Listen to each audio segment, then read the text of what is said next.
Boa noite, irmãos. A paz do Senhor Jesus.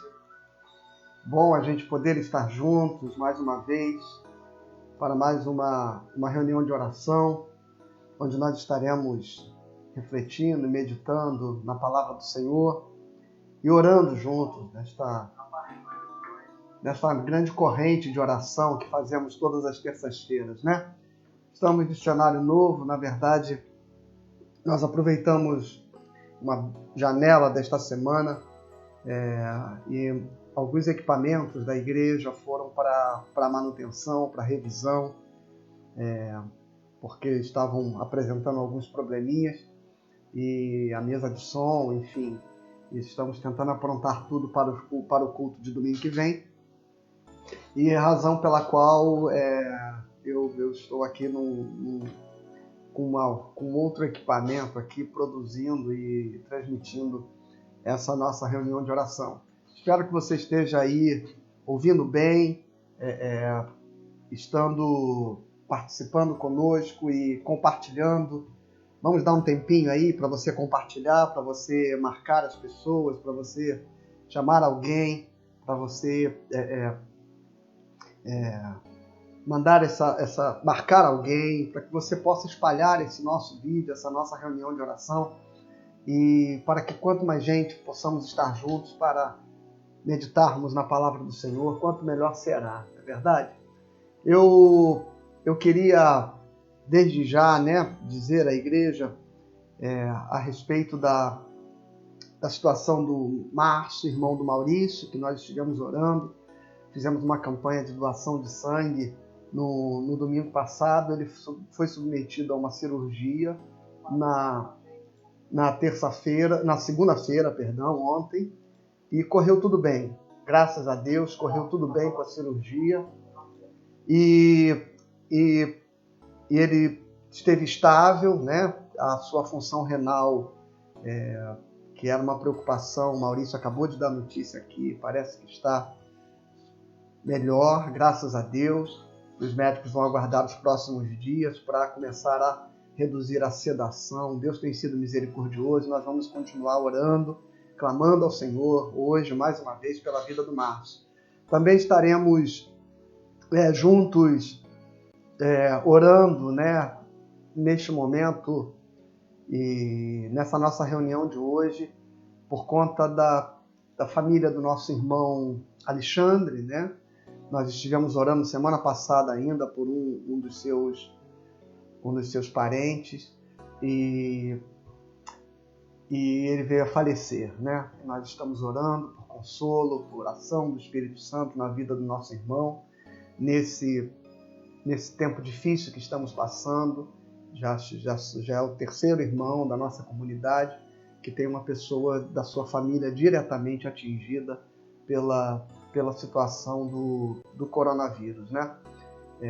Me dá um retorno se está tudo bem aí para você, para o seu áudio, para o seu som, para que a gente possa prosseguir sem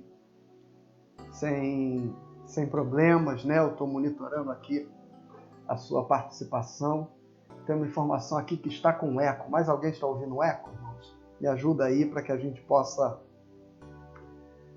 possa juntos corrigir e ficar bom para todo mundo, viu? Então, se você puder me dar um feedback aí do áudio, que aí a gente já começa com tudo certinho. Tem mais gente entrando, cada hora tem uma pessoa chegando. Som bom, recebi aqui do Lair Pinheiro. Está ok, tudo certo, pastor, que bom, amém. Então vamos lá. Às vezes dá um ecozinho, às vezes é do nosso próprio equipamento, né? A gente tem que mexer no microfone, alguma coisa.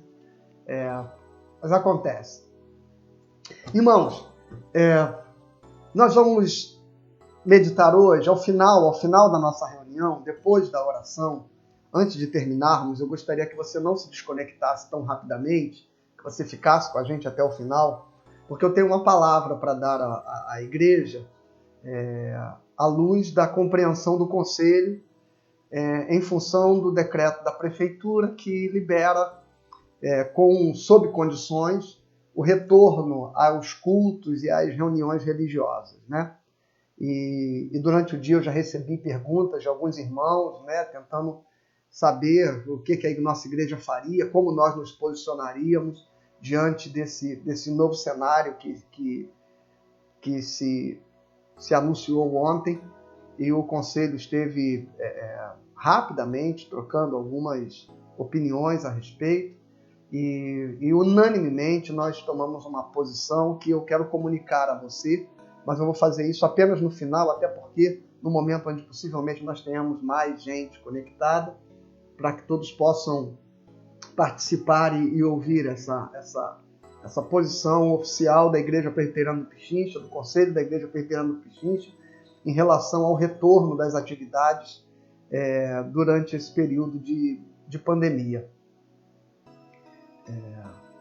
Então, vamos lá, estamos juntos? Vamos prosseguir então. Nós estamos já com quase 40 conexões aqui. Vamos em frente. Eu queria convidar você, antes de orarmos, já anunciar que nós vamos ler o texto de 2 Crônicas, capítulo 7, versículo 14. Esse texto é um texto muito usado em tempos de crise, né? A igreja evangélica, volta e meia, surge uma campanha de oração, um movimento de oração, de intercessão e de clamor pelo país, e normalmente baseado no texto de Crônicas. E eu quero ler esse texto. Eu quero ler esse texto porque nós temos nos preocupado nos nossos encontros de terça-feira de nós termos uma compreensão adequada, uma compreensão consistente, equilibrada e bíblica a respeito da oração, né? E eu me incomodo muito, confesso a você, quando determinados textos da Bíblia, como há 2 semanas atrás falamos do Salmo 91, eles vão sendo transformados em amuletos, né? Eles vão sendo transformados em mantras quase, né? Que são repetidos exaustivamente e às vezes aplicados fora de contexto e às vezes não refletidos e aplicados adequadamente mesmo quando dentro de contexto, né? E hoje nós vamos ler juntos esse texto de 2 Crônicas 7, 14, para que a gente compreenda o mover de Deus, o agir de Deus a partir da oração através desse texto. Então vamos orar para a gente começar? Pai amado, Pai santo, eu te agradeço, te louvo nesta noite por estarmos juntos reunidos, por podermos meditar, refletir e sermos edificados na Tua palavra, mas sobretudo orarmos uns pelos outros. Que o Senhor nos dê a Tua direção, que o Senhor nos dê a Tua paz, que o Senhor nos dê a Tua sabedoria do alto, que o Senhor nos dê a iluminação do Espírito Santo para que os nossos corações possam compreender a Tua palavra. Que cada pessoa, que cada família, que cada lar aqui reunido, Senhor, que seja abençoado, que seja edificado. É o que eu te peço em nome de Jesus. Amém. Amém. Bom, eu estou tentando restabelecer aqui, de vez em quando isso acontece comigo, né? Eu sei que eu estou online, eu estou aqui pelo celular, eu estou vendo que a transmissão continua, mas a minha conexão aqui própria aqui, ela saiu, né? Ela caiu e agora voltou.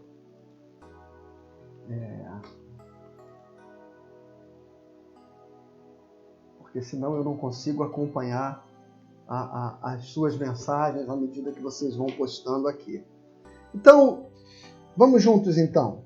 Irmãos, 2 Crônicas, capítulo de número 7, versículo 14. Né? Um ambiente novo aqui, eu também enrolado. Os irmãos já perceberam, né? 2 Crônicas, capítulo 7, versículo 14. O versículo, ele é, por si só, um versículo que tem muito a nos dizer. E ele diz assim. Deixa eu... Isso. Eu vou projetar ele para que você possa ler junto. Vou projetar o texto bíblico. Diz assim: se o meu povo, que se chama pelo meu nome, se humilhar e orar e me buscar, e se converter dos seus maus caminhos, então eu ouvirei dos céus, perdoarei os seus pecados e sararei a sua terra. Eu vou ler mais uma vez. Se o meu povo, que se chama pelo meu nome, se humilhar e orar e me buscar, e se converter dos seus maus caminhos, então eu ouvirei dos céus, perdoarei os seus pecados e sararei a sua terra. Bom, irmãos, nós precisamos entender, antes de contexto, que o Senhor está usando para falar com a sua igreja e com o seu povo, né? E a primeira coisa que nós precisamos responder ao ler esse texto, quando ele diz, se o meu povo que se chama pelo meu nome, a gente precisa responder, que povo é esse? A quem o Senhor está se referindo ao dizer, se o meu povo que se chama pelo meu nome? E em que contexto no Antigo Testamento esse versículo está sendo usado? E em que contexto ele se aplica a nós no Novo Testamento? Porque os evangélicos têm a inclinação de pegar textos salteados no Antigo Testamento e ficar aplicando-os em momentos específicos de suas vidas, sem compreender o contexto nos quais eles foram aplicados, para entender que não necessariamente eles se aplicam aos contextos, muitas vezes, que nós estamos vivendo.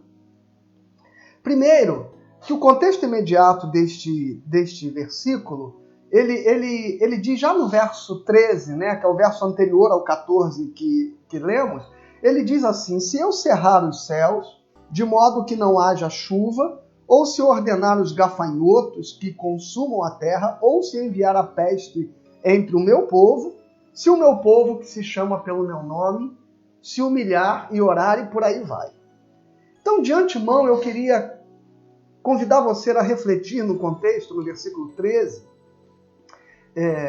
e se você ler também a oração que Salomão faz no capítulo 6, né? Os versículos 24, versículos 26 a 28, versículos de 36 a 39, Salomão, inclusive, ali, ele elenca algumas atitudes, alguns pecados, alguns movimentos de distanciamento do seu povo de Deus, do povo de Deus, do seu Deus, e que isso naturalmente traria consequências espirituais para a vida de Israel.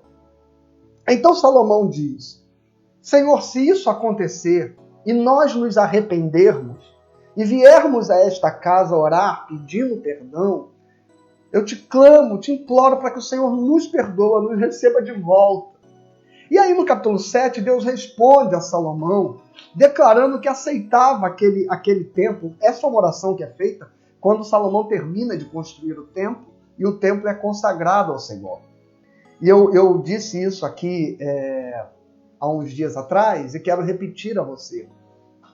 O templo não foi um projeto que nasceu ordenado por Deus a Davi.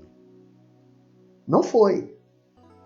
O tabernáculo de Moisés, que Moisés levantou no deserto, que Moisés recebeu de Deus a orientação de como deveria ser cada utensílio, cada decoração, cada tecido, cada material, cada ornamento, cada móvel, cada objeto, cada dimensão. Deus revelou a Moisés o detalhamento específico daquele tabernáculo, que era um tabernáculo nômade, né? Ele acompanhava o povo e ele era o centro da vida de Israel, porque o tabernáculo era a primeira tenda a ser montada quando eles montavam um acampamento no deserto, e todas as tribos acampavam ao redor do tabernáculo. Deus, inclusive, dispôs quais tribos ficariam a norte, a sul, a leste e a oeste do tabernáculo. E é muito interessante que quando Moisés termina de construir o tabernáculo, o texto bíblico diz que quando o tabernáculo, diz exatamente assim, e fez Moisés conforme tudo que o Senhor ordenou. E o tabernáculo estava pronto, e Moisés conferiu que estava tudo conforme o Senhor ordenou. E eu gosto muito desse texto, porque ele diz que naquele momento A glória de Deus desceu sobre o tabernáculo, a fumaça de Deus encheu aquele lugar, e aquilo foi o sinal de que Deus estava ali marcando a sua presença no tabernáculo, no meio do seu povo, no deserto.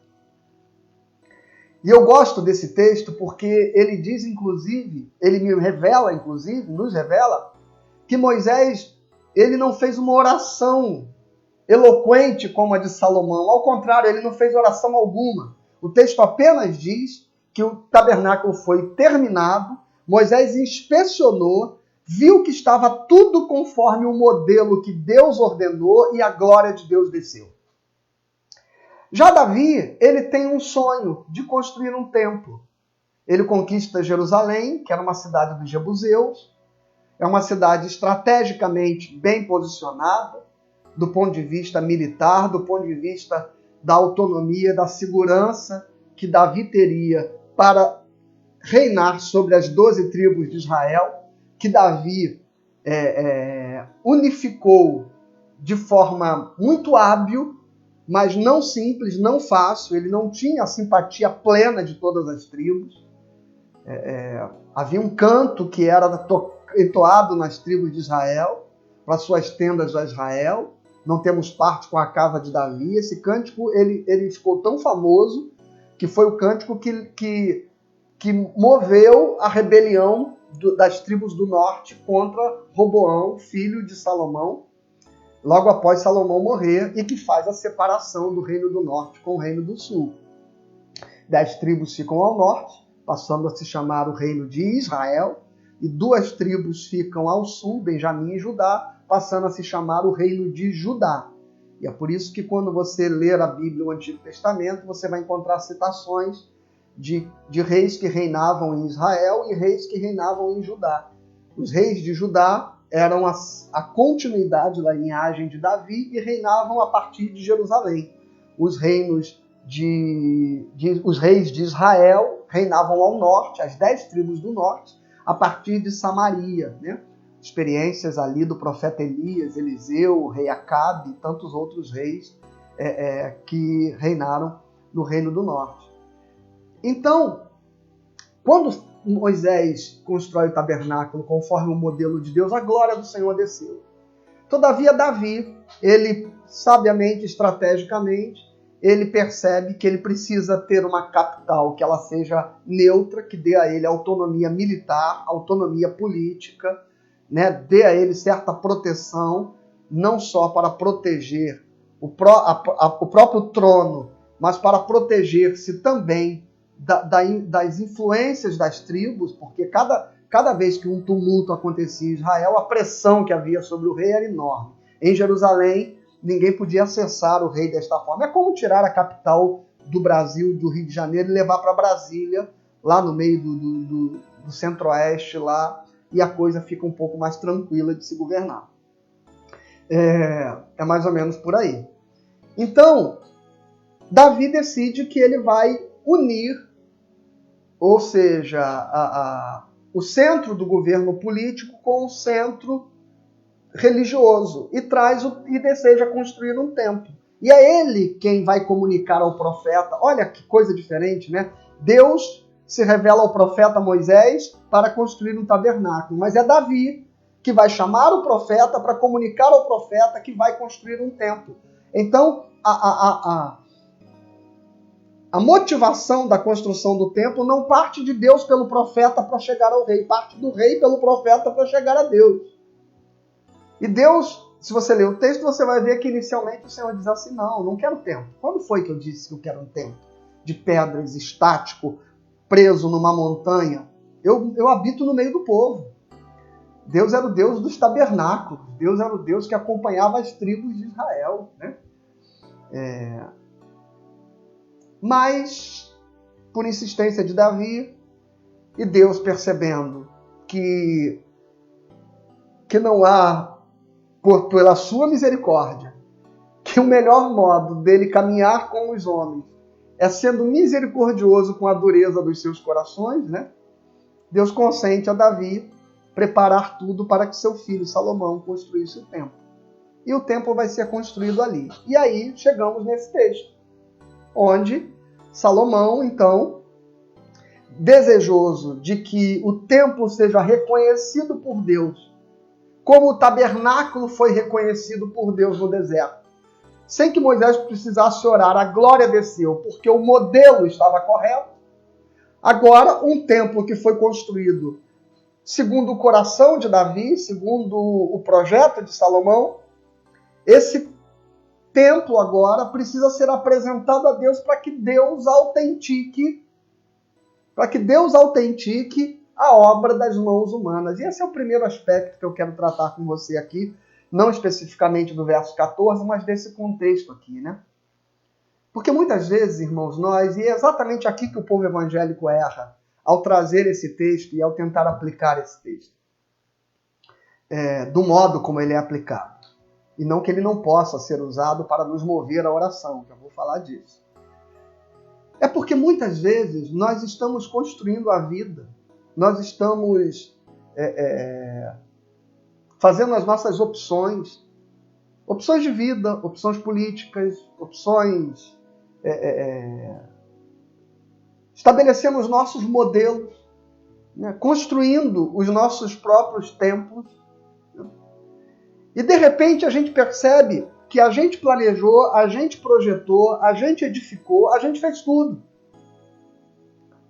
E quando tudo já está pronto, quando o projeto já está feito, os sonhos já estão construídos, as decisões já estão tomadas, as ações já foram executadas, a gente volta e a gente diz: Deus, agora eu preciso da sua chancela. Você consegue perceber a diferença do modelo do tabernáculo de Moisés para o templo de Salomão?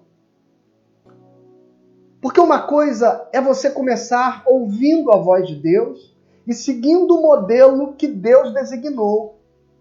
Se você fizer isso, a consequência final, ela é natural. A glória de Deus se manifesta. Foi assim com Moisés. Agora, se você deseja construir segundo o seu coração, segundo os seus planos, segundo os seus sonhos, aquilo que Deus não mandou você fazer, aí depois você tem que voltar e fazer uma oração como essa de Salomão. Tem que passar horas ali, tentando convencer Deus a legitimar os desejos e os planos do seu coração. Será que nós não temos conduzido a nossa vida desta forma? Será que neste momento, antes da gente trazer o texto de 2 Crônicas 7:14, nós não precisamos parar para refletir por que nós estamos passando e passamos na vida por muitas situações que passamos? Porque o texto, irmãos, ele tem uma coisa que ele nos ensina aqui. Esse texto, deixa eu pegar aqui, caiu. Esse texto, ele primeiro está dentro de um contexto onde Deus está falando com uma sociedade que, em tese, se organiza teocraticamente. Uma sociedade que, em tese, se organiza como uma nação teocrática. Uma nação que é governada por um rei, mas que governa ouvindo um profeta. E esse rei, na verdade, só existe por insistência de um povo, porque Samuel tentou lembrá-los que Deus nunca desejou que Israel tivesse um rei. O Senhor queria governar o seu povo e queria que o seu povo ouvisse apenas a sua voz através dos seus profetas. Mas o povo decidiu que queria ser como as demais nações. E para além de decidir que queria ser como as demais nações, Davi decide construir para Deus um templo como os povos pagãos construíam templos aos seus deuses. E Davi decidiu então transformar Deus num Deus palaciano. E não só Deus se tornou um Deus a partir do templo palaciano, como passaram a aparecer os profetas palacianos. Aqueles que falam não segundo a verdade do Senhor, mas que falam para legitimar o poder do rei. Eu nem vou entrar muito nessa história, porque senão você vai achar que eu estou fazendo algum paralelo, qualquer semelhança, pode ser que nem seja mera coincidência. Então começam a surgir profetas palacianos, que querem transformar Deus num Deus palaciano. Mas nesse tempo que Deus governa um povo que se chama pelo seu nome, e nós sabemos no Antigo Testamento quem é esse povo, é o povo de Israel. Deus então vai dizer a este povo que toda vez que esse povo saísse do seu governo, ele com a sua mão de justiça agiria para trazer o seu povo de volta ao caminho. Então, esse texto aqui especificamente se refere a este processo, onde aquilo pelo que Israel está passando, o povo que se chama pelo nome do Senhor está passando, é fruto do seu pecado, é fruto do seu distanciamento, do seu afastamento de Deus. E Deus diz aqui, eu vou mandá-los para o cativeiro, eu vou fazer o céu cerrar de modo que não haja chuva, eu vou enviar gafanhotos para consumir a terra, eu vou enviar a peste para que o povo acorde, se arrependa e volte para ele. E aí ele diz, e se o meu povo, que se chama pelo meu nome, se humilhar e orar e me buscar, e se converter dos seus maus caminhos, então ouvirei dos céus, perdoarei os seus pecados e sararei a sua terra. Então, nós precisamos entender aqui que nós não estamos vivendo num estado teocrático mais. Nós não estamos vivendo num projeto de nação que se queira chamar como povo de Deus. Sabe, há uma ilusão quando as pessoas dizem assim, feliz é a nação cujo Deus é o Senhor.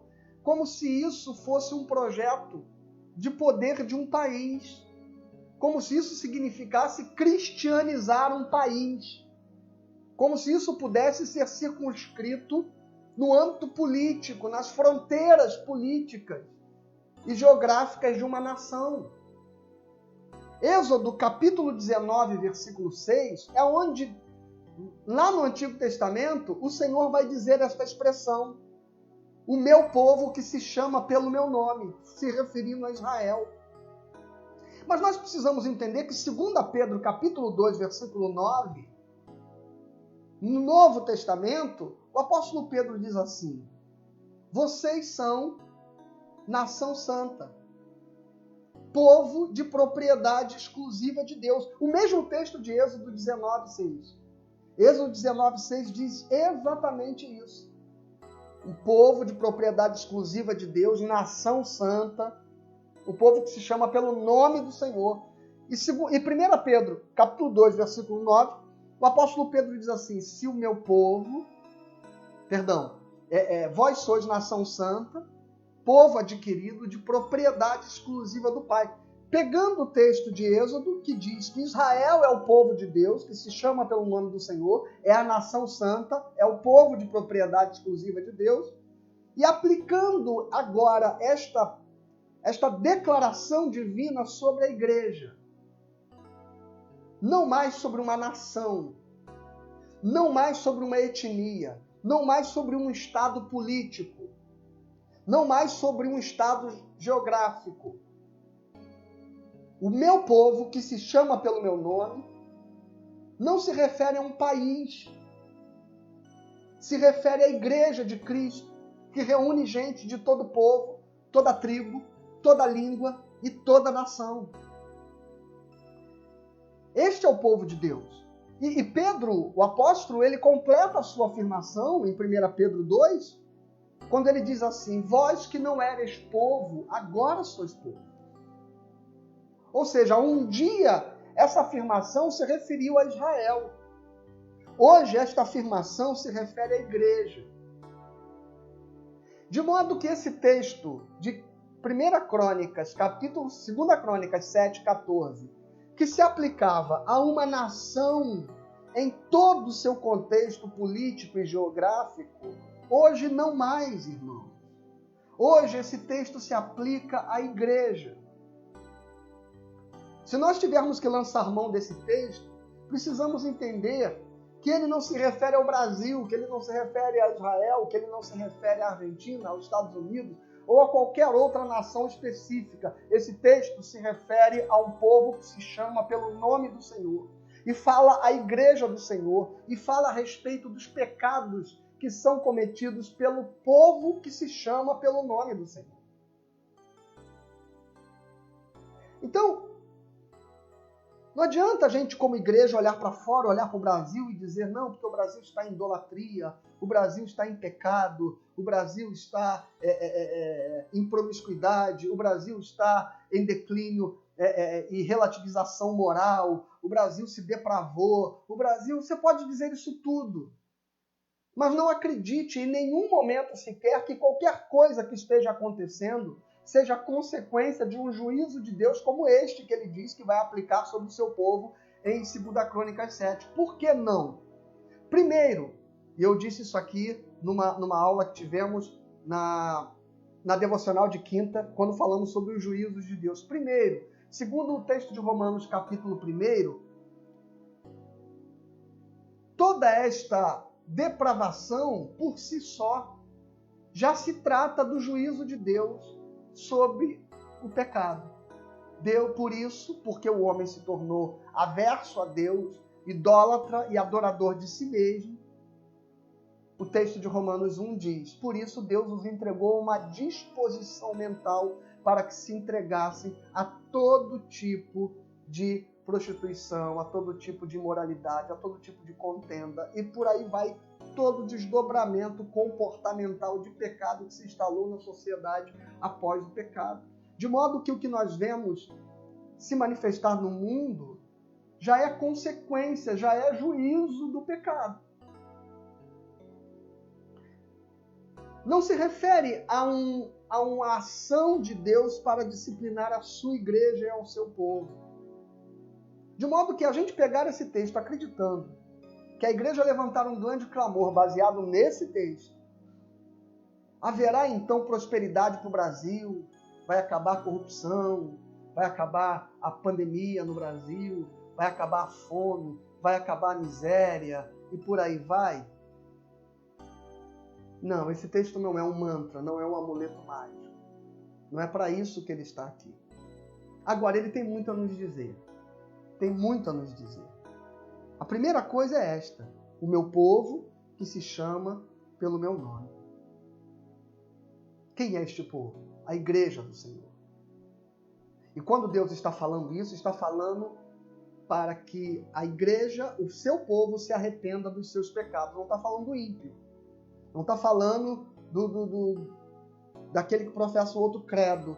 Não está falando daquele de outra crença. Está falando do seu povo que se chama pelo seu nome. Aquilo que Pedro vai dizer que é a igreja de Cristo.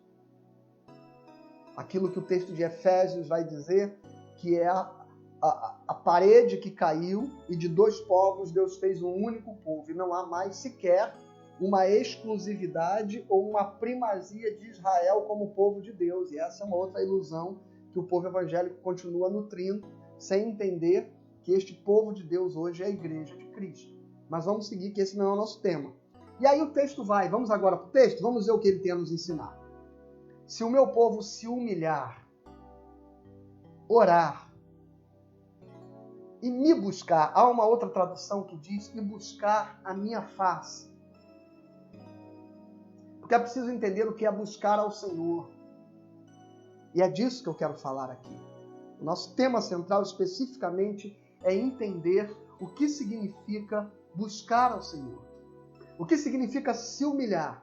O que significa se converter dos seus maus caminhos?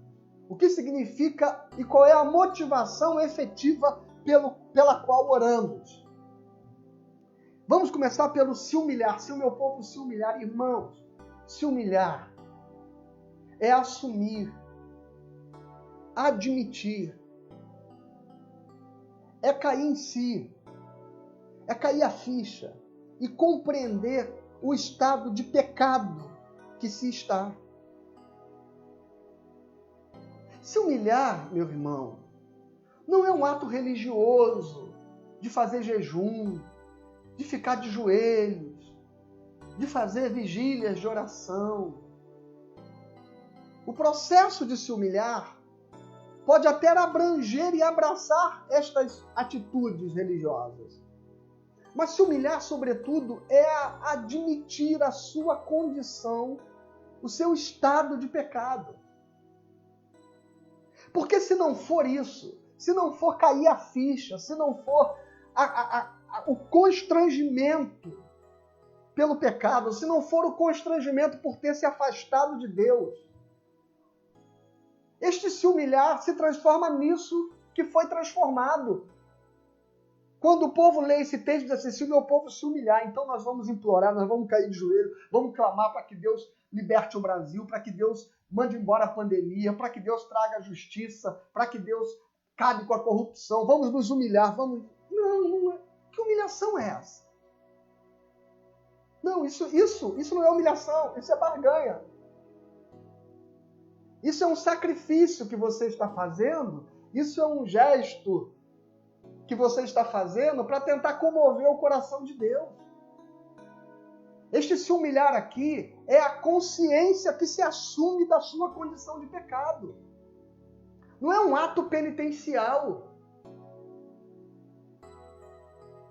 Porque senão a gente não se difere daqueles que nós mesmos dizemos que praticam e que vivem equívocos religiosos ao fazerem sacrifícios, ao ajoelharem no milho, a subirem escadarias de joelho, ao pagarem penitências. Se você entender que este se humilhar aqui é que Deus quer ver você se humilhando para que Ele te atenda, para que Ele abençoe o teu país, Deus não quer seu sacrifício não, meu irmão. O único sacrifício capaz de fazer com que nós sejamos alcançados pela graça, pelo amor de Deus, já foi feito, de uma vez por todas, na cruz do Calvário. Este se humilhar aqui é uma atitude verdadeira, é uma compreensão do pecado que estamos cometendo. E eu vejo a igreja muitas vezes chamar esse texto para mover campanhas de oração, sem que seja acompanhado de humilhação, mas humilhação de quem toma consciência de pecado. Humilhação de quem reavalia os caminhos, de quem revê as escolhas, de quem reflete a partir dos erros que temos cometido como instituição, como igreja, como povo de Deus. Reconhecer a idolatria que entrou no meio da igreja, a heresia que entrou no meio da igreja. Reconhecer o materialismo, a ganância, a sede de poder. Reconhecer a ideologia que se impregnou no meio da igreja. Quando nós reconhecermos os nossos erros e entendermos a nossa condição pecadora, e isso nos levar a nos envergonhar, isso nos levar a nos constranger, isso nos levar a nos quebrantar, aí significa se humilhar. Agora, se você acha que se humilhar é você curvar, é você jejuar, é você fazer todas estas oferendas religiosas sacrificiais que você faz para que Deus ouça a sua oração e sare a sua nação, desculpe, isso é barganha. É como se você deixasse de dar o celular novo de presente ao seu filho no Natal porque ele se comportou mal. E aí ele diz, pai, e o presente que eu pedi? Você diz assim, não, você se comportou mal. Aí ele se ajoelha na sua frente e diz assim, não, eu me arrependo então, me perdoa então, eu prometo que nunca mais vou fazer isso. Enfim, barganha. Aí você diz assim, tá bom filho, eu te amo, papai te perdoa. Aí ele diz assim, então me dá o celular? E aí você pergunta, que humilhação é essa? Cujo objetivo é a exaltação. Que humilhação é essa? Cujo objetivo é o benefício. Que humilhação é essa? Cujo objetivo é ter um ganho depois. Humilhar-se, irmãos, é o filho pródigo, que ele diz assim, eu reconheço o meu erro, eu pequei contra os céus, pequei. Ele nem chegou a dizer, né? Mas foi o que ele planejou dizer. O pai nem isso permitiu. Eu pequei contra o céu, pequei contra ti. Não sou digno de ser chamado teu filho. Não quero presente, não quero glória, não quero honra. Eu quero apenas a tua misericórdia. E me aceita aqui como um dos teus empregados. Ou seja, a humilhação, quando ela quer ser recompensada, não é humilhação. Você está entendendo? A humilhação que quer recompensa é barganha. A humilhação que diz, se o meu povo se humilhar, então eu vou abençoar. Então, igreja, vamos lá. Vamos para uma grande campanha de jejum. Isso é barganha, irmão. Não é consciência de arrependimento. Não é consciência de pecado. Não é consciência de que nada somos diante de Deus. É só barganha. E muito cuidado, viu?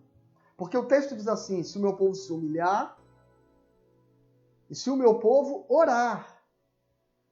E o que é esse orar aqui? Esse orar está ligado a me buscar e converter dos seus maus caminhos. Eu gosto até de fazer uma consideração, vou ver se eu consigo mostrar para você, a respeito disso, porque, vou pegar aqui outra tradução,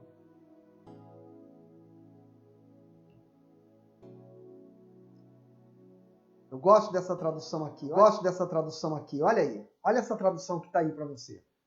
Verso 14, o mesmo verso. Se o meu povo, que se chama pelo meu nome, se humilhar e orar e buscar a minha face. Eu gosto dessa tradução.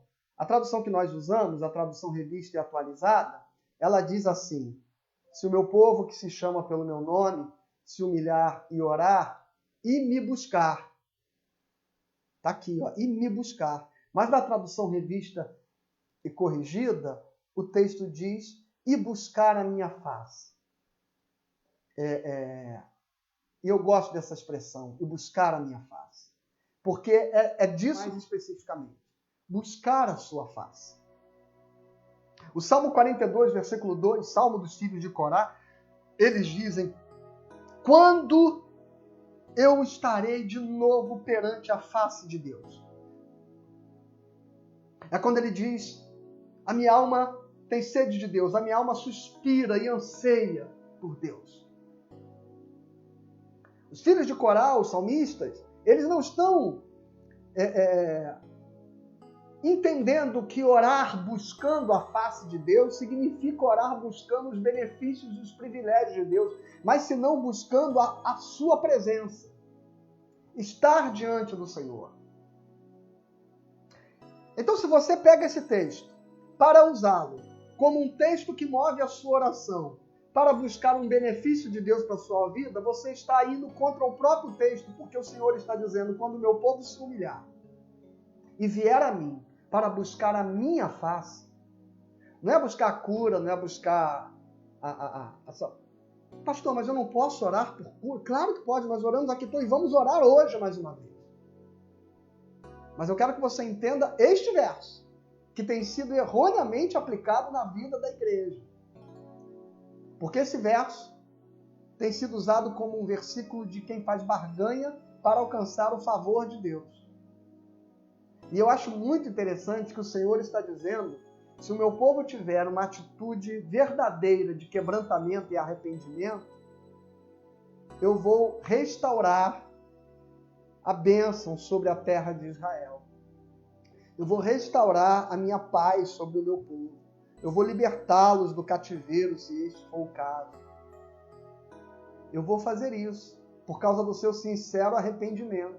Aí, é Deus que está dizendo isso. Aí a gente pega esse texto, mira ele contra Deus e diz assim, Senhor, então o mecanismo para que você me cure, para que você me abençoe é esse. Então é isso que eu vou fazer. E aí a gente passa a transformar uma oração, em vez de ser uma oração de uma igreja desejosa do Senhor, da sua presença, da sua verdade, de se converter, de jogar fora as heresias, de jogar fora a mentira, de jogar fora a sua idolatria. Sim, porque a igreja evangélica tem se tornado idólatra. Idólatra de personalidades, idólatra de políticos, idólatra de pastores, idólatra de cantores, idólatra de tecnologia, de glamour, idólatra de suntuosidade, de grandeza. A igreja evangélica se tornou idólatra. E o Senhor está dizendo, se a minha igreja estiver disposta a se arrepender, se converter e rever os seus passos, ela vai voltar a ser uma igreja abençoada. Ah, pastor, mas a igreja evangélica brasileira nunca foi uma igreja tão abençoada. Nunca tivemos igrejas tão grandes. Nunca tivemos igrejas tão prósperas. É o mesmo que Laodiceia dizia em Apocalipse 3. Temos tudo. De nada temos falta. Somos prósperos. Somos abundantes. Você não sabe, o Senhor diz à igreja, que és miserável, pobre, cego e nu. Aconselho-te que de mim compre colírio para ungir os teus olhos. Porque nós fomos tomados de uma cegueira espiritual. Uma cegueira que não nos permite ver que esse texto não está falando do Brasil se converter, do Brasil se arrepender, dos imorais deixarem de ser imorais. Não, esse texto está falando da igreja, do povo que se chama pelo nome do Senhor. É claro que nós queremos um Brasil que se renda a Cristo. Claro que nós queremos que as pessoas abandonem os seus pecados. Não por moralidade, mas por saber que o pecado traz dano à vida, à felicidade, à paz, corrói a alma, o espírito, a mente, o pensamento, os relacionamentos. Pecado não é aquilo que é imoral porque Deus odeia. Pecado é aquilo que Deus odeia porque destrói a criação que Ele fez, a sua imagem e semelhança. Deus não odeia o pecado pelo pecado, mas Deus odeia o pecado por aquilo que ele causa em mim.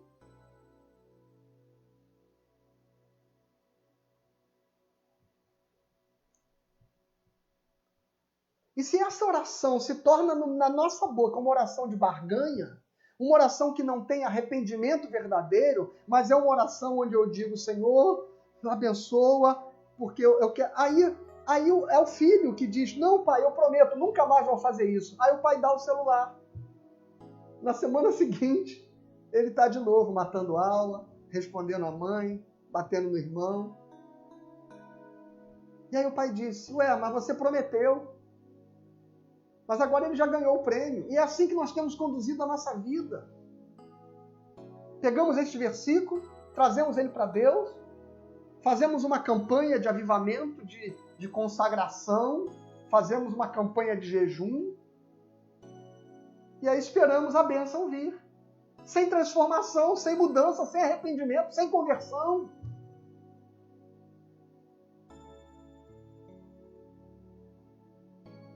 Sabe, irmãos, é preciso ter sobriedade na oração. É preciso ter muito cuidado ao orarmos. Eu já vou terminar, mas não sem antes ler com você o texto de Eclesiastes, no capítulo 5, porque talvez nós passemos a buscar um pouco mais de sinceridade e verdade nas nossas orações. Olha o que diz o texto de Eclesiastes 5. Guarda o pé quando entrares na casa de Deus. Chegar-se para ouvir é melhor do que oferecer sacrifícios de tolo. Sacrifício de tolo é isso que eu acabei de dizer. É barganha. É a gente ficar dizendo para Deus um monte de coisa, se humilhando diante de Deus, quando na verdade nós estamos querendo fazer com que Deus se sensibilize. E não conscientes de quem somos efetivamente, de quem Deus é na sua glória e na sua santidade. Sacrifício de tolos, pois não sabem que fazem mal.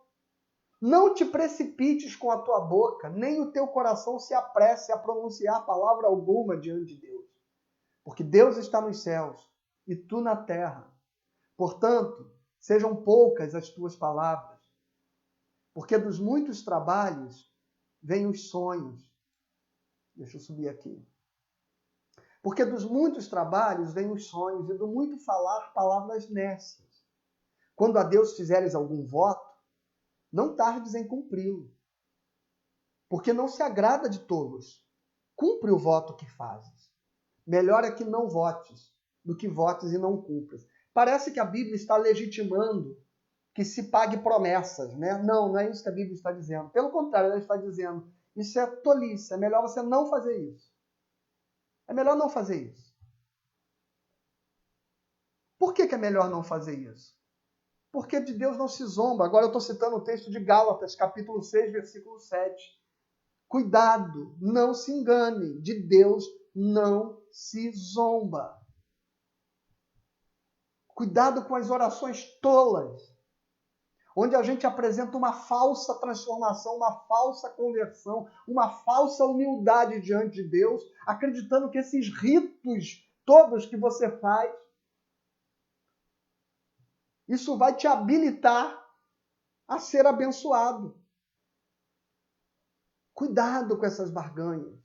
Cuidado quando você começa a achar que é por causa desses teus esforços que Deus vai te ouvir. Não, irmão. Deus quer arrependimento e conversão. Por isso que o livro do profeta Isaías, ele diz sobre o jejum exatamente isso. Eu não quero esse jejum onde vocês rasgam as vestes, onde vocês ficam de joelhos, onde vocês ficam sem comer, afligem o corpo de vocês, jogam cinzas na cabeça. Eu não quero esse jejum. Eu quero que vocês se convertam. Eu quero que vocês façam justiça, que vocês cuidem do pobre e do oprimido, que vocês julguem a causa do órfão, da viúva. Eu quero gente que se converta.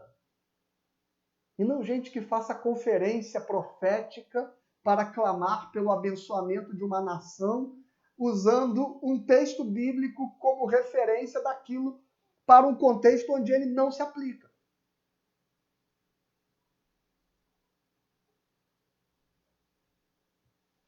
Então, olha o que o sábio diz. No versículo 6. Não consintas que a tua boca te faça culpado, nem digas diante do mensageiro de Deus que foi inadvertência. Ah, foi ignorância, eu não sabia. Por que razão você vai dar motivos, né? Eu estou dizendo aqui em minhas palavras, para Deus se irar por causa da sua religiosidade falsa, por causa dessas suas barganhas, ao ponto de destruir as obras das suas. Meu irmão, de Deus não se zomba. Nós clamamos aqui, nós oramos pelo Brasil, como é legítimo e devemos orar. Jeremias escreve ao povo que está lá no cativeiro de Babilônia, orai pela paz da cidade, porque havendo paz na cidade, vós também tereis paz. Jeremias estimula a orarmos pela nação. A Bíblia nos estimula a orarmos pelas autoridades, pelos governantes. A Bíblia nos estimula a clamar, interceder. A Bíblia nos estimula a orar pelos enfermos e nós oramos. Mas nós precisamos fazer isso entendendo que nós oramos na autoridade, no nome, no poder de Jesus Cristo. E o que nos faz entrar na presença do Pai é o caminho que Jesus traçou para nós pelo seu sangue.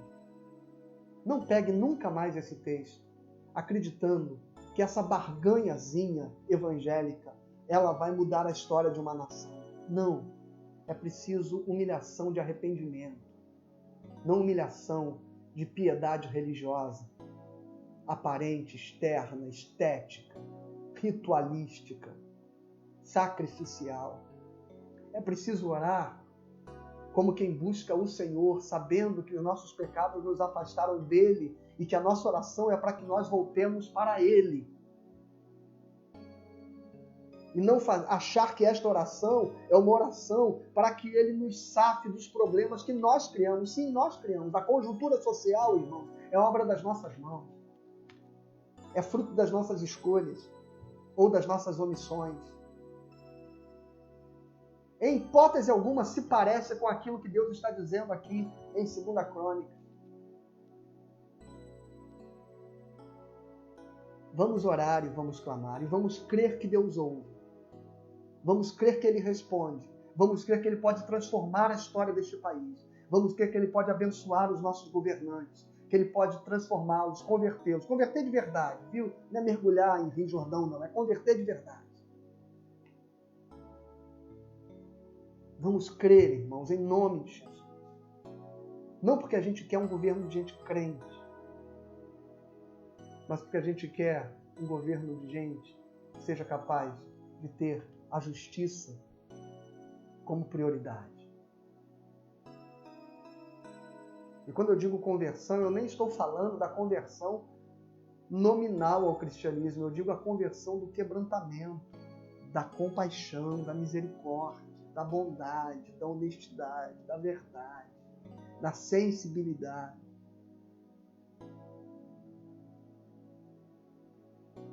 E não estas alianças marotas que são feitas por esquerdas e direitas, por centros, norte, sul, lestes e oestes das nossas ideologias políticas, todos apenas buscando poder, prestígio, dinheiro.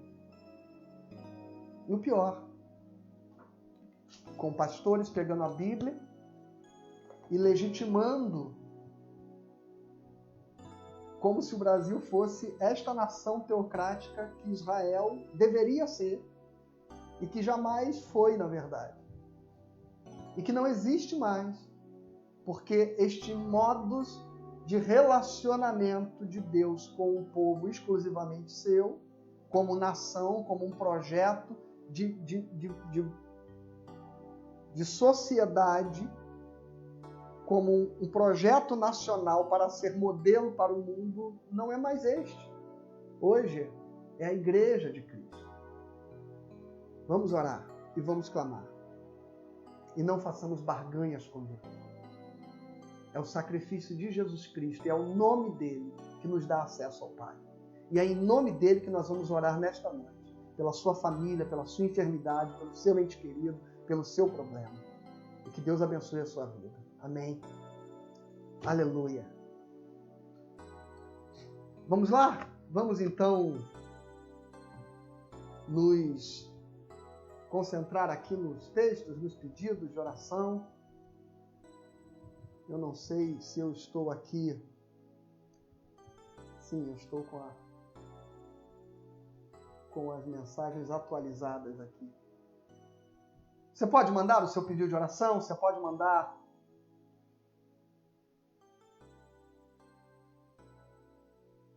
aquilo pelo que você deseja orar, viu?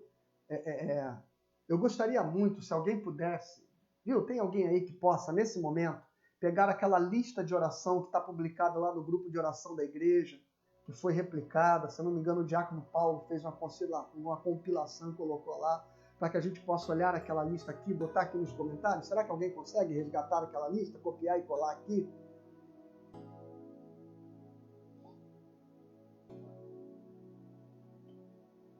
Olha, tá aqui, né? Deixa eu botar aí para você ver os comentários.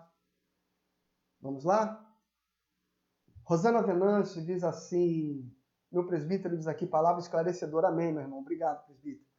Rosana Venâncio diz assim, gratidão pela vida de Alexandre, quase um mês entubado, fez traqueostomia, está reagindo bem aos novos procedimentos, o quadro ainda é muito grave, precisando de nossas orações. Vamos orar por Alexandre, viu? Eu vou até tentar fazer aqui uma anotação aqui, mas eu não sei se eu consigo acompanhar com velocidade. Deus é maravilhoso, te abençoe, pastor. Obrigado, meu irmão. A Tati diz, pede por ela, pela sua família, pelos amigos, em especial pelo filho Felipe e Fernanda. Felipe e Fernanda. Vamos orar, Tati. A Lloyd pede orações por sua família, pelas famílias enlutadas. Né? Temos que orar sempre pelas famílias enlutadas, pelas pessoas que estão perdendo seus entes queridos. O Alexandre, que perdeu, se eu não me engano, é um primo, se não me falha a memória, e a igreja já está em oração com ele, por consolo. Rosenita Nery, agradecer a Deus pela saúde da sua família. Amém, minha irmã, aí de cima, de riba da terrinha, sempre com a gente aqui. Nossa irmã Rosenita é mãe da Patrícia do Tiaguinho, do Pedro. Cristiane de Paula pede orações pela sua família, pela sua loja, seus cachorros, saúde, finanças e proteção. Vamos orar, Cristiane, para que Deus guarde a sua casa, viu? Sua loja, sua família, sua vida, suas finanças. Estaremos orando. Nosso irmão Bonfim pede oração pela sua cunhada. sua cunhada Maria Auxiliadora. Nosso irmão Lair Pinheiro pede oração por ele, por sua esposa, cunhados e cunhadas, pela mãe e por toda a família.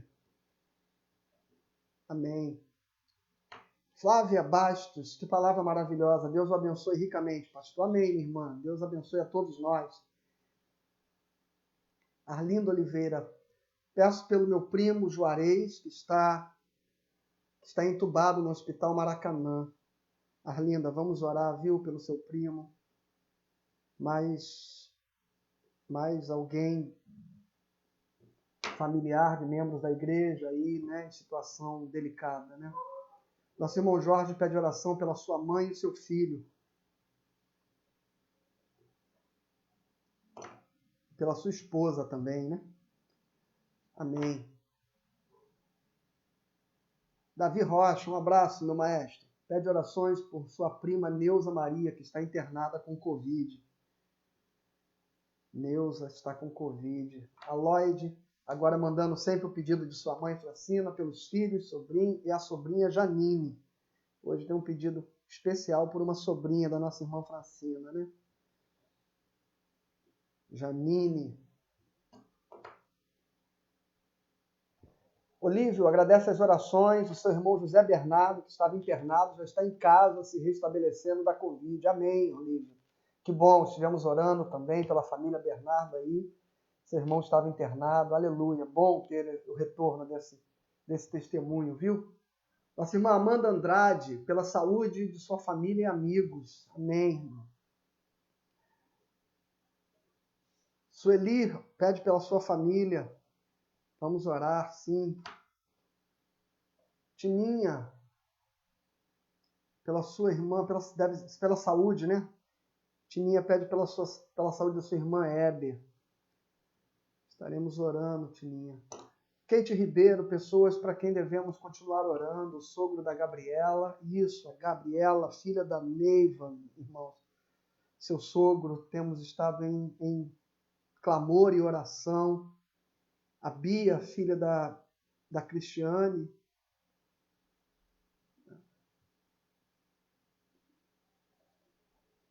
O Bonfim pede oração pela sua família e pelas famílias enlutadas. Amém. A Tininha, já passei por essa. Henriette, para Deus ter misericórdias do governo no Rio, enquanto muitos estão precisando de assistência hospitalar, a gente vê tudo o que acontece, né, Henriette? Vamos orar, minha irmã. Estamos precisando muito de oração. Nossa irmã Amanda pede pelo seu pai, que está no tratamento oncológico. Temos orado toda terça-feira pelo seu pai. E uma pré-diabetes e pela saúde de sua mãe. Nossa irmã Sueli Klein agradece a Deus por todos os livramentos em sua família, pelos cuidados, pelo consolo divino, pelo grupo que está sob orações em nossa igreja. Amém. Esse grupo tem sido um grupo muito abençoador, né, irmão? Muita gente abençoada aqui. Nosso irmão Jason pede oração, quer agradecer a Deus, por Deus estar guardando sua família nesses tempos difíceis, pedir pelas famílias que estão passando por várias dificuldades, pedir pela vida de seu pai que está submetido a uma cirurgia, no mês que será submetido a uma cirurgia. Amém, irmãos. Que bom Deus estar guardando vocês, viu? Jason e Amanda são profissionais autônomos, têm uma pequena empresa de festas, e tudo que não acontece nesse tempo é festa, né, irmãos? E Deus tem sido providente, tem cuidado da vida, da casa, da família dos nossos irmãos, que era a sua única fonte de renda, e Deus tem sustentado. Glória a Deus por isso.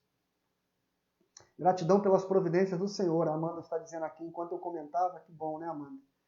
Nossa irmã Carlinha, gostaria de pedir oração para sua colega que está com Covid-19. Carlinha, esposa do maestro Davi. O seu marido também está doente, está internado, né? Vamos orar. Kate Ribeiro. Pastor, envie os pedidos. Não vi. Vamos lá. Nossa irmã Ivone, uma aula abençoada e abençoadora da palavra de Deus. Deus o abençoe, pastor. Amém, minha irmã. Glória a Deus. Simone Honorinda, de Paula Pinheiro de Souza. Oração pelo seu marido, pela sua mãe, pela sua irmã, saúde e finanças. Amém. Cecília, primeiro agradece por aqueles que se recuperaram e pede por sua família, Pani, que recebi a notícia que seu tio Paulo faleceu em casa no início da nossa reunião. Que Deus console a sua esposa e filhos. Olha, faleceu em casa hoje, enquanto a gente começava a reunião. Cecília, estaremos orando por todos, viu? Mande o nosso abraço, nossas orações à família. E como você sabe, se precisarem de qualquer palavra, qualquer ajuda que esteja viável, né? Eles são lá do Espírito Santo, de onde são? Depois você me diz, viu, Cecília? Para que nós estejamos orando. Nossa irmã Ivone pede oração pela... Pede oração pela sua família aqui, pela sua família nos Estados Unidos. Ivone que tem filhas nos Estados Unidos, né? Vamos pedir para que Deus esteja com eles também. São Brasil e Estados Unidos hoje estão no topo aí da lista, né, irmãos? De contágio, de mortes, enfim. Vamos orar muito. Nossa irmã Érica agradece a Deus pela recuperação do Wilson. Wilson Rodrigues fez arte, né? Caiu de moto. Artista, nosso irmão. E fazendo arte, estava se recuperando de uma queda de motocicleta. Que bom que o Wilson está bem, viu? Devido a um acidente de moto que sofreu no início do mês de maio. E Deus foi providente na recuperação do nosso irmão. Oremos por Gesimiel, o Hércules sempre pede oração pelo Gesimiel e nós sempre oramos. Aleluia. Que Deus nos abençoe, diz a Amanda. Kate, a lista que o Senhor pediu, pessoas para quem devemos continuar orando, sogro da Gabriela. Está aqui a lista, viu, irmãos? Olha, você está aí na tela aí, eu não sei se você está pequenininha a letra, não sei se você consegue ver, mas está no seu Facebook, você consegue ver. Essa é uma lista, né? Nós vamos agregar a ela os pedidos de hoje. Eu peço para que alguém, por favor, pegue toda essa relação de pedidos de hoje, nós vamos agregar nessa lista, porque nós vamos mantendo essa lista no grupo de oração ao longo da semana para que a gente se recorde de todos os pedidos que foram feitos, né? Então, alguns dos pedidos que... sim, é porque eu não tinha aberto a lista aquela hora, Kate, eu só vi os primeiros 2 nomes, né? E é isso que você estava me alertando. Obrigado. Então, está aí a lista completa de todas as orações que nós estivemos nos movendo essa semana. E nós vamos agregar todos os pedidos agora também aqui da nossa reunião, nesta terça-feira. Vamos agregar aí não só orações de pedidos, mas também orações de gratidão, como a recuperação da Genice, da nossa igreja se recuperaram o Genice, o Alexandre, né, o Marcelo e a Rosana, filho e nora do presbítero Carlos Oscar. Vamos continuar orando para a evolução do quadro do Márcio, irmão do presbítero Maurício. Tininha pede oração por Jaci Midões, amiga que está com Covid e teve uma parada cardíaca. Vamos orar, Tininha. Vamos orar para que Deus seja providente, viu? Jorge Teixeira entrou agora no finalzinho, Jorge. Depois você rebobina aí, viu? Assiste, não deixa de assistir não, porque vai abençoar muito você aí, sua família. Mas entrou agora a tempo da gente orar juntos. Cecília, são de São Rosal, né? Um abraço, minha oração, a oração da igreja a ele, viu, Cecília? Ela está falando do seu tio que faleceu agora, durante a reunião de oração. Jason Bastos da Costa, agradecer a Deus pela sua vida, pastor, por você estar sendo um vaso de bênção em nossas vidas. Amém, meu irmão, obrigado. Muito gratificante ouvir sempre o afago das igrejas. Vocês são muito misericordiosos comigo, né? Rosana Venâncio, Deus conforte o coração de todos. Cecília, desculpa, são de Rosal, estado do Rio, é lá na região norte fluminense, eu acho. Tio muito querido, que pena, Cecília, Deus abençoe você, viu? Deus abençoe a sua família, a família do seu tio. A Tati, seus sentimentos, né? A Ivone diz aqui amém. Jorge Teixeira pede oração pelo futuro do nosso Brasil, pede por nossas famílias, todos aqueles que perecem. Nós também agradecemos a Deus por tudo, né? Em tudo dai graças, Deus está sempre conosco, nós estamos passando por este momento debaixo do cuidado e da proteção do Senhor. Amém? Está entrando aí meu amigo também, Marcos Medeiros, chegou agora no finalzinho. Vamos orar então. Vamos estar orando nesse momento por todos esses pedidos aqui e por toda essa lista de oração. Vamos juntos orar ao Senhor? Pai amado, Pai querido, nós nos reunimos hoje, mais uma vez, nesta reunião, neste encontro de oração. E te agradecemos, te louvamos, por poder unir, ó Deus querido, os nossos corações em clamor uns pelos outros. Porque, sobretudo, para além dos efeitos poderosos e sobrenaturais que decorrem da oração, ó Pai querido, também há o afeto, o carinho, a solidariedade, a comunhão que aquece os nossos corações, ó Deus, que trazem cura para a nossa alma diante de um mundo de tanto egoísmo, de tanta insensibilidade, de tanta polarização, de tanta ira, tanto rancor, ó Pai querido, de tantos lares divididos, Senhor. Pai querido, saber que a Tua igreja pode encontrar neste momento um momento de chorarmos juntos as dores uns dos outros e nos alegrarmos juntos com as vitórias e alegrias uns dos outros. É muito bom, Pai, que em nome de Jesus Cristo o Senhor possa continuar agindo em cada casa, Deus.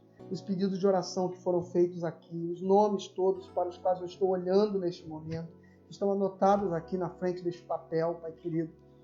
Pai, as famílias, as pessoas que perderam seus entes queridos, Senhor, pessoas que estão internadas, entubadas, Deus, pessoas que sofreram paradas cardíacas, pessoas cujo rim paralisaram, Deus, como nós ouvimos agora há pouco lá no grupo de oração da igreja, um fato sendo colocado. Pai, que em nome de Cristo o Senhor possa visitar estas vidas, Pai, que o Senhor possa visitar a família de Cecília, enlutada nesta noite, que acaba de perder um ente querido em casa, Senhor, no início dessa nossa reunião de oração. Deus, a recuperação do Márcio, Senhor, o Senhor tem se mostrado cuidadoso, providente, amoroso neste tempo, Senhor, e que esta semana seja uma semana de bênção, uma semana onde nós possamos ver o Teu mover de um modo especial ali na vida do Teu filho, Senhor, que ele possa se recuperar, que os resultados dos próximos dias possam ser positivos, Deus, que a esperança possa se renovar no coração de Maurício e de toda a sua família a cada instante, Senhor. Abençoa o Teu povo, abençoa os casamentos, ó Deus, abençoa as famílias que estão vivendo problemas nas suas finanças, como a nossa irmã aqui pediu pelo seu negócio, pela sua loja, a nossa irmã Cristiane, Senhor, pelas suas finanças. Deus, quantas pessoas estão vivendo este momento difícil, este momento de drama, este momento de adversidade, mas nós temos aqui também a manifestação da Tua providência, como na vida do Jason, da Amanda, Deus, que o Senhor tem sustentado a despeito de ter um negócio que está totalmente paralisado, Senhor, mas o Senhor tem sido fiel e eu te louvo e te agradeço por isso, Pai. Então, como disse o salmista Davi, nós nunca vimos, Senhor, o justo do Senhor desamparado e a sua descendência mendigar o pão. Que não haja daqueles, pelo menos entre aqueles que nós temos acesso, entre aqueles que podem nos acessar, pessoas que passem fome ou necessidade, ó Deus querido, que esta igreja, que este povo se mova, ó Pai querido, como um povo santo, como uma nação santa, um povo que se chama pelo Teu nome e que se manifesta e que se expressa no mundo com as Tuas virtudes de amor, de justiça, de bondade, Senhor. E, portanto, que cada família e cada lar esteja coberto debaixo deste Teu cuidado e desse Teu carinho, Pai. Que o Senhor continue sendo providente ao banco de alimentos da igreja, Deus, que tem atingido já a marca de quase 15 famílias semanalmente, ó Deus querido, de ajuda, todas as semanas, Senhor. E que isso significa, no final de um mês, Senhor, mais de 60, quase ou mais de 60 famílias que poderão ser atendidas por cestas básicas, Senhor. E é fato que é muito pouco, mas tem sido para além das nossas possibilidades neste tempo de tanta reclusão, Senhor. E que o Senhor tenha abençoado o trabalho dos Teus diáconos, dos Teus servos, que têm dedicado as suas vidas por esse ministério, Pai. E que o Senhor continue abençoando, que o Senhor continue provendo, que o Senhor visite os hospitais, que o Senhor visite cada casa, que o Senhor visite cada família, os familiares que estão aqui elencados, Senhor, o sogro da nossa irmã Gabriela, Pai, filha da nossa irmã Neiva, que está num estado bem delicado, que o Senhor possa ir e agir com milagre, ó Pai querido, que o Senhor possa fazer o Teu mover sobrenatural agir ali naquele lugar, naquele hospital. Senhor, nós cremos no Deus do impossível e nós cremos que o Senhor nos atende pelo nome de Jesus, ó Deus. Não há nenhuma barganha, não há nada que nós ofereçamos, não há nenhuma promessa, não há nenhum voto que nós façamos, Senhor, para que nós sejamos dignos, merecedores, ou estejamos aptos a que o Senhor nos ouça e nos atenda.